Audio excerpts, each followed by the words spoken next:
सलाम, hello and welcome to all. Pakistan और England के बीच दूसरा टेस्ट मैच शुरू हो चुका है। आज जब पाकिस्तान की टीम अनाउंस हो रही थी, मुझे बहुत क्यूरियोसिटी थी कि कौन बैठेगा। बाबर आजम आया तो पहले न्यूज़ यही थी कि अजान ओवैस बैठेगा, लेकिन जब मैंने सुना कि सलमान अली आगा बैठ रहा है तो उतना प्रॉब्लम तो नहीं था, क्योंकि वो इतनी फॉर्म में तो था नहीं। लेकिन फिर मैं सोच रहा था साउथ शकील भी फॉर्म में नहीं है।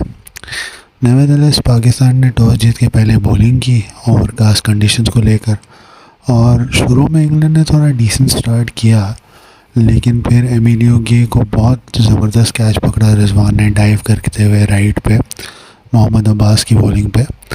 मोहम्मद अब्बास अपनी पहली स्पेल में अनप्लेएबल थे और उसके बाद उन्होंने ये साबित किया जब उन्होंने पहले बेन डकेट को आउट किया। एलबीडब्ल्यू बेन डकेट को जो आउट किया और उन्होंने मास्टर स्ट्रोक था जो कि रिव्यू लिया था और बेहतरीन रिव्यू साबित हुआ। उसके बाद जो रूट का भले ही कैच ड्रॉप हो गया था, लेकिन लकीली नेक्स्ट ओवर में ही उनको आउट किया मोहम्मद अब्बास ने एलबीडब्ल्यू करके। और सबसे अच्छा टैक्टिक जो इन्होंने यूज़ किया था जो रूट के अगेंस्ट, वो ये था कि कीपर उनके लिए ऊपर लाए थे ताकि उनकी मूवमेंट मिनिमम रखे और वो प्रेशर में आके एलबीडब्ल्यू हो गए। हैरी ब्रुक ने एज़ यूजुअल स्टार्ट अच्छा किया, एग्रेसिव लग रहे थे, he was looking to dominate. और पाकिस्तान के ख़िलाफ़ तो मुझे लगता है उनको कोई ख़ास प्यार है, क्योंकि उनका टेस्ट एवरेज 53 है और पाकिस्तान के ख़िलाफ़ उनका एवरेज 85 है। नेवरदलेस मोहम्मद अली ने फिर उनको क्लीन बोल्ड कर दिया, लेकिन ये ज़्यादा स्कोर नहीं किया था उन्होंने। डैन लॉरेंस आए और उन्होंने ज्वाइन किया जॉर्डन कॉक्स को, और दोनों काफ़ी सेट लग रहे थे। डैन लॉरेंस का एक कैच भी छोड़ा था शान मसूद ने, लेकिन फिर कोइंसिडेंटली शान मसूद ने ही उनको रन आउट किया था। मिड विकेट पे एक मिसअंडरस्टैंडिंग हुई और रन आउट हो गए डैन लॉरेंस। लेकिन फिर जॉर्डन कॉक्स और जेमी स्मिथ की बहुत ज़बरदस्त पार्टनरशिप हुई, दोनों अटैकिंग शॉट्स खेलने लगे और पाकिस्तान ने कुछ अच्छी बॉलिंग भी नहीं की थी उस पीरियड पे। और ऐसा लग रहा था कि ये दोनों बहुत बड़ी पार्टनरशिप करते हुए जाएंगे, लेकिन फिर वो मौका आया जिसने शायद कुछ हद तक पाकिस्तान को जगा दिया। वो था सलमान अली आगा का स्टनर।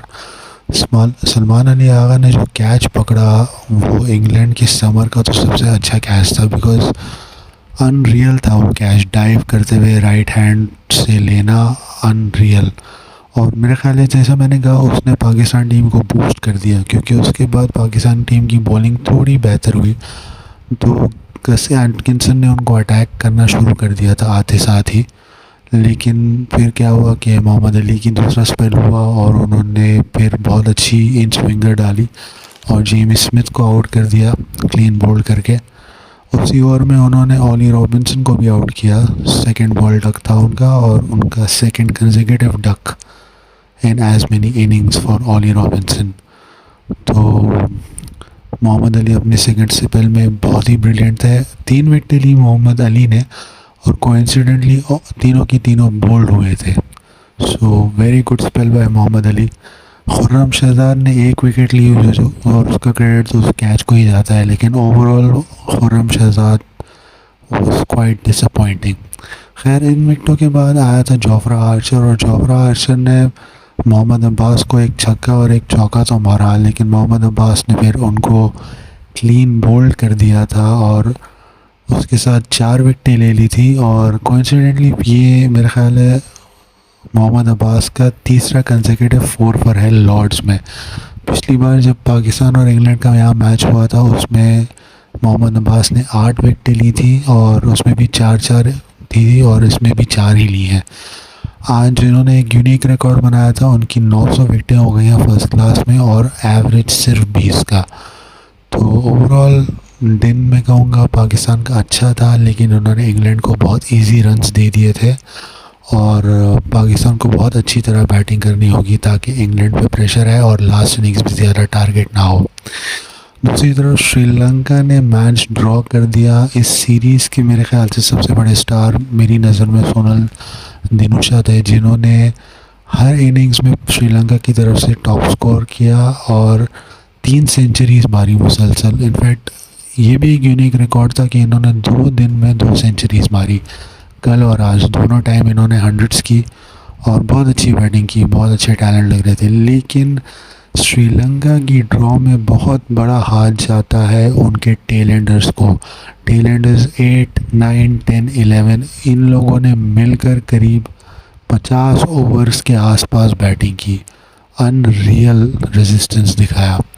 इंडिया सीरीज़ जीत गया, लेकिन ये मैच भी वो शायद जीत सकते थे। भले ही पिच स्लो हो गई थी, बैटिंग के लिए आसानी हो गई थी, लेकिन जिस तरह की श्रीलंका की टीम है और जब टेल आपके सामने हो तो काम आपके लिए इजी हो जाना चाहिए। लेकिन श्रीलंका ने की टेल ने दिखाया कि हम यहाँ डटे रहेंगे। बेहतरीन बैटिंग की, रेजिस्टेंस दिखाया। इसलिए दिखाया कि क्यों टेस्ट क्रिकेट सबसे नंबर 1 फॉर्मेट है, क्योंकि उसमें वो स्ट्रगल दिखाई, उसमें वो फाइट दिखाई, बॉलर्स को थकाया, बहुत अच्छा था। इंडिया इस सीरीज़ में अच्छा खेला था, डोमिनेट ही किया था उन्होंने श्रीलंका को, लेकिन आखिरी 2 दिन श्रीलंका के नाम ही रहेंगे।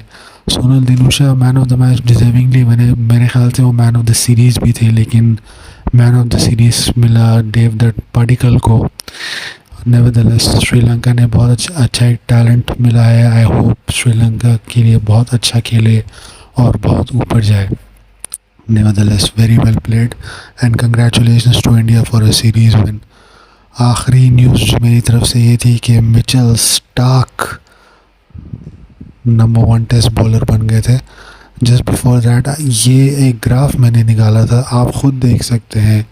150 ball, 28 ball, 90 ball, 24 ball, incredible stuff. ये बहुत ही अच्छा एग्ज़ाम्पल है टेस्ट क्रिकेट का, और ये बहुत ही अच्छा एग्ज़ाम्पल है सर्वाइवल का, कि आप अगर रन्स ना भी बनाए, लेकिन अगर आप टिके रहे तो रन्स आ ही जाते हैं, और वही हुआ।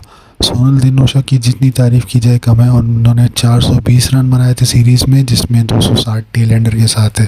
खैर, मैंने बात बीच में मेरी अटक गई थी। खैर, मिचेल स्टार्क टेस्ट क्रिकेट में नंबर 1 बॉलर बन गए। इनफैक्ट टेस्ट क्रिकेट की टॉप 10 में ऑस्ट्रेलिया के 5 बॉलर्स हैं। ये हर एक बॉलिंग अटैक और टीम का ख्वाब होता है, ऑस्ट्रेलिया वो ख्वाब जी रहा है।